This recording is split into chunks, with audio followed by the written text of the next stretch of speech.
دلته سلګونو افغان لوبغاړي د المپیک نړیوالې ورځې د نمانځنې په پار راټول شوي. د دوی هیله سوله، يووالی او برابري ده.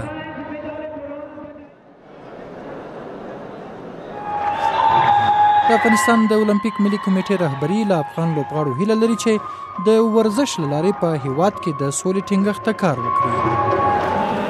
خواهشمندم تا با زحمات شب و روزی در پهلوی رشد ورزش در باره صلح و در تمام پروژه‌های صلح کشور دخیل بودم تا بتوانیم که واقعا اهداف والای ورزش و اهداف والای دولت وحدت ملی کشور و شعار جهانی کمیته المپیک جهانی که امانا وحدت امانا صلح.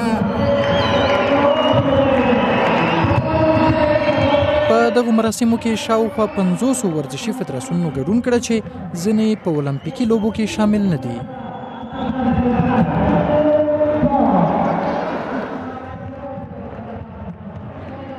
په هوا کې الوتنه یا هوابازي یو له هغو لوبو نه و چې د ډیرو مینوالو پام یې ځان ته واړو. د دې امکاناتونه لږ ضعیفه ده او وسایلونه لږ ګرانه ده، خلک نشي اخیستی.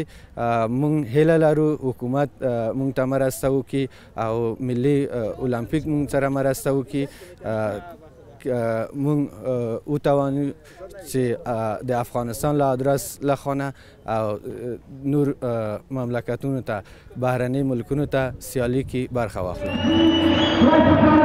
نړیوال 1894 کال راهیسې د اپریل 23مه د المپیک د نړیوالې ورځې په توګه نمانځي، خو په افغانستان کې د دغې ورځې نمانځنه له 1988 کال راهیسې پیل شوې. ظاهراً په دې وروستیو کې ورزش هغه یوازینۍ وسیله ګڼل کېږي چې د افغانانو په څېرو خوښي او مسکا راولي.